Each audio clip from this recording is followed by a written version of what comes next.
Get ready for the dictation. Start.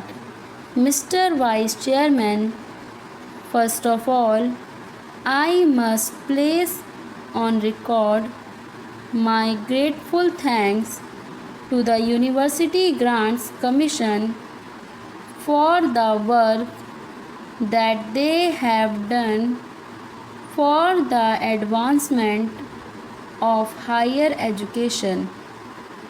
They have done good work and in full cooperation with the Education Ministry. This, I think, must encourage state governments to establish university grants commissions or committees in their respective states. What the country needs most is the coordinated efforts of the autonomous university grants commissions working in harmony with the state governments and university authorities. Coordinated efforts are needed to bring about certain uniformity in the standards of university education. Without that, our educational advancement is bound to suffer from various tensions and difficulties. I do agree with my friend that the annual report under discussion is rather a dull report. At least it is not as bright as the two previous reports were. In the previous two reports, the University Grants Commission invited the attention of the nation to certain academic problems, to certain educational needs. Unfortunately, in this report, the University Grants Commission confines its remarks mostly to what has been achieved in the field of university education under the guidance and with the assistance of the University Grants Commission.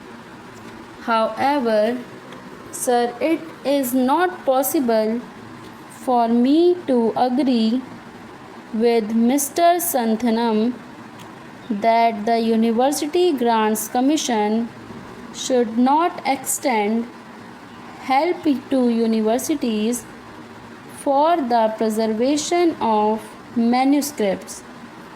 Manuscripts are of great importance so far as university libraries are concerned. It is the duty of universities to preserve those manuscripts, and it is the duty of the University Grants Commission to extend to universities the necessary financial assistance for maintaining and preserving the manuscripts in good order. Also, it is not possible for me, sir, to agree with my friend that today universities are enjoying too much of autonomy.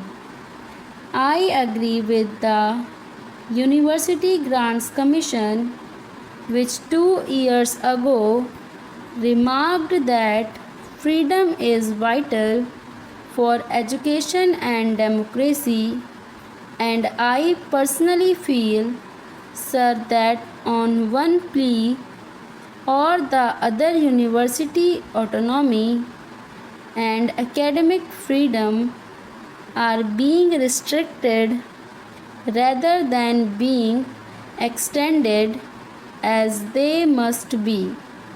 I do not think, Sir, that a social purpose or a social value can be imparted in the teaching by a teacher through the imposition of restriction on his freedom of thinking.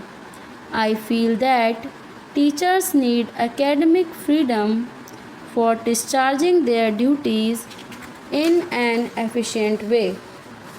If we take into consideration the affiliated colleges, we will notice that the teachers are subjected to such humiliating conditions that is not possible for them to discharge their duties to their students, to impart to their students any sense of responsibility or any moral values in their lives.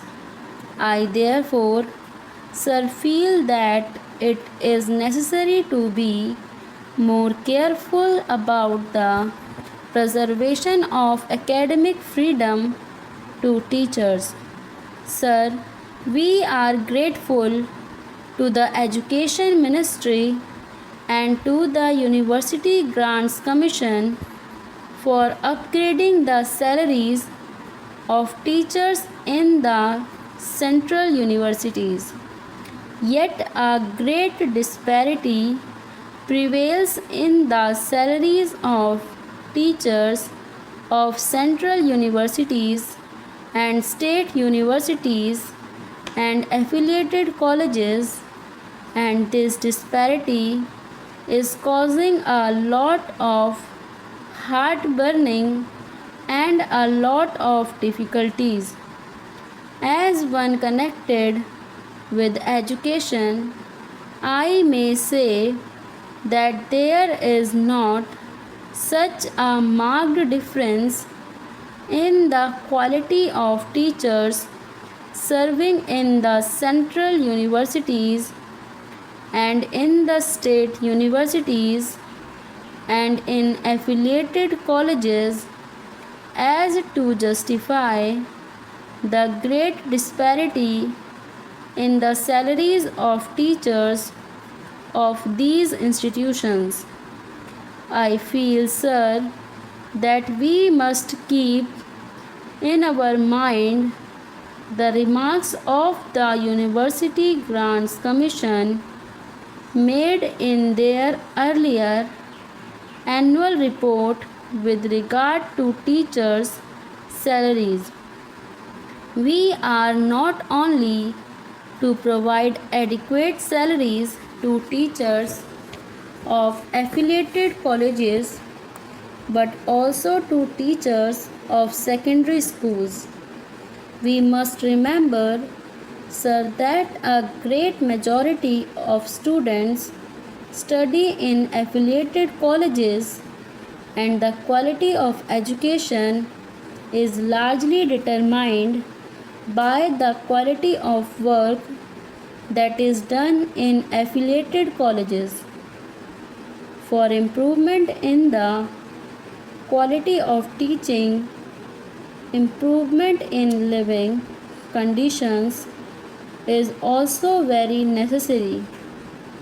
The University Grants Commission has invited our attention in its report to the appalling conditions in which teachers have to live.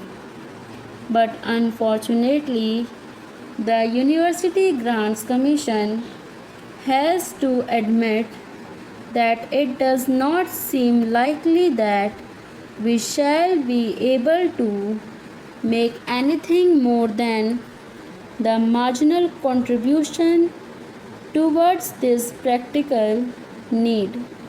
I feel that the University Grants Commission should pay more attention to the solution of this problem that has so far been paid by it and the Education Ministry and that the government should not grudge funds to the University Grants Commission for making adequate arrangements for improving living conditions of teachers who are expected to train the citizens of the country.